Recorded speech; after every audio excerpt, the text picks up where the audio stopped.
Ay, nakakapagod. Pero alam mo, Han, mapapagod lang ako sa'yo, pero hindi ako magsasawa sa'yo. I love you, Han. I love you too, Han. Alam mo, I just can't get enough of you. Kahit araw-arawan pa natin to.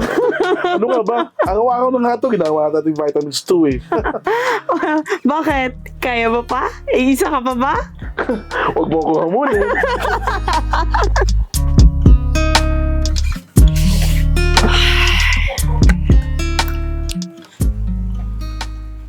Ko, ano to? Hindi na to normal ah. Nangingitim na yung kasingit-singitan ko, pati yung katawan ko. Naku, hindi na ako neto makakasuot ng mga sexing damit. Magsa-summer pa naman. Ay. Diri.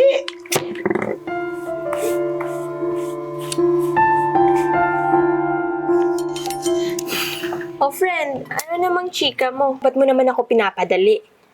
Eh kasi friend, di ba dati, ang kinis-kinis ko, pero ngayon ang itim-itim ko na tingnan mo, ang liig ko, nangingitim, yung kilikili ko, every corner ng katawan ko ay nangingitim. And guess what? Yung rosas ko na dating kulay pink ngayon, chocolate brown na. Ano? Naku, friend, oo nga, no? Alam mo, magpa-check up ka na. Di naman kita matutulungan kasi hindi naman ako doktor. O baka, hindi ka ngayon hiyang sa skincares mo. Hindi eh. Loyal ako sa mga skincare ko. Hindi ako nagpapalit-palit ng brand. Kasi, alam mo, baka iba yung dahilan bakit nangingitim ako. Oh, ano naman yun? Eto ah. Araw-araw kasi kaming nag-tsuk-tsuk-tsaka ng asawa ko. Hindi ko na nga mabilang kung ilang buwan na yung araw-araw namin na ganun eh. Kasi, alam mo na, baka nag-transfer. Maitim kasi yung asawa ko, di ba? Eh baka nahawaan niya ako nung pagkaitim niya.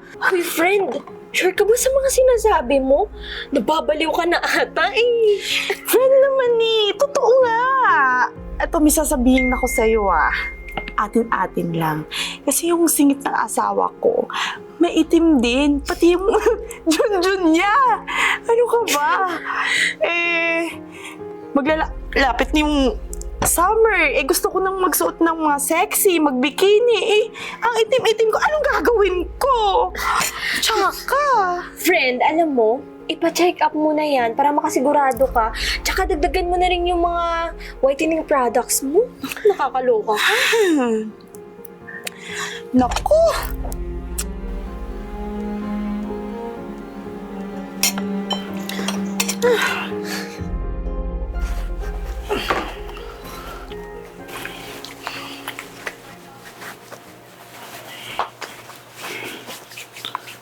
Han, ano yan? Ang dami niyan na. Ganun ba kadami na nalagay mo sa katawan mo? Halika na, matulog na tayo. Halika na. Sandali lang Han, tatapusin ko lang to. Kailangan bumalik sa kulay yung kasingit-singitan ko eh. Han, ang makinis ka naman talaga eh. Hindi mo na kailangan ng mga ganyan. No, balik ka na. Excited na ako sa smoochie session na. Hoy!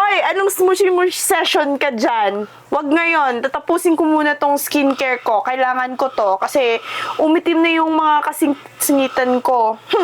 Dahil sa'yo eh. Ikaw mong kasalanan nito eh. Kasi honey, pati yung rosas ko, umitim na. Naging, ang kulay rose ko na rosas eh, naging kulay chocolate brown na.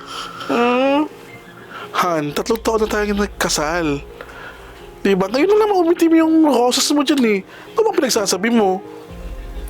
Oo nga eh. Eh bakit nagkangay ganito? Sa ating dalawa, ikaw lang naman maitim eh. Baka nahawaan mo ko. Wow ha? Sakit mo naman magsalita. Don't blame me. Sakit na lalagyan mo ngayon ha. Diba? Sabi mo dati sa akin na in love ka sa tall, dark, and chubby na kulay ko. Nakaanyuan ko, diba? Ay nako. So ito, bukas na bukas din. Pupunta tayo sa doktor, magpapacheck up tayo para matigil na yung kabaliwan mo tungkol sa singit mo na yan. So sa ngayon, matutulog na muna tayo. Wala na munang smoochie na yan.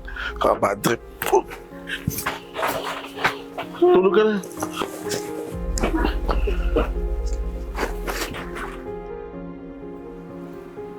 Morning, Doc. Morning, Doc. Have a seat. Good morning din. Okay, so I already have your results. Ma'am, sir, yung reason po kung bakit nangingitim yung batok ni ma'am, yung underarms, and even her bikini lines, it's because, ma'am, you're 6 weeks pregnant. Buntis ako? Yes po, ma'am. Buntis po kayo. At yun po ang dahilan kung bakit po nangingitim yung mga batok, underarms, bikini lines, and even your genitals. Hyperpigmentation po ang tawag doon. Because during a woman's pregnancy, may pag-increase po ng mga certain hormones like estrogens and progesterone. Hindi lang po hyperpigmentation yung idudulot ng inyong pregnancy, kundi pati na rin po yung mga mood swings, yung pagsusuka, and even weight gain and weight loss. But ma'am and sir, you have nothing to worry about kasi normal lang po yun. Yung importante, iti-take mo yung mga medicines and vitamins na i-reset ako sa inyo, and then importante po yung regular na pag-check up. Congratulations po, Mr. and Ma'am. Thank you. Salamat, Doc. So, okay ka na. Sabi ko sa'yo, hindi ko kasalanan yun eh. Halika, Anita. Tagal na natin hinihintay na blessing to. This is unexpected. Oo nga, Han eh. Akala ko hindi na tayo magkaka-baby.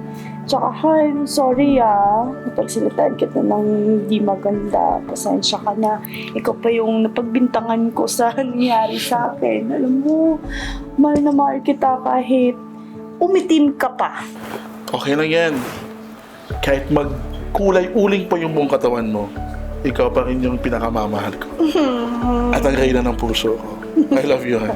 I love you too. Mahalaga ang pag-unawa at suporta sa pagitan ng mag-asawa sa gitna ng mga pagbabago sa katawan dahil sa pagbubuntis. Malaki ang tulong ng pagiging bukas sa komunikasyon at pagtataguyod ng pagmamahalan sa kabila ng mga hindi inaasahang pangyayari.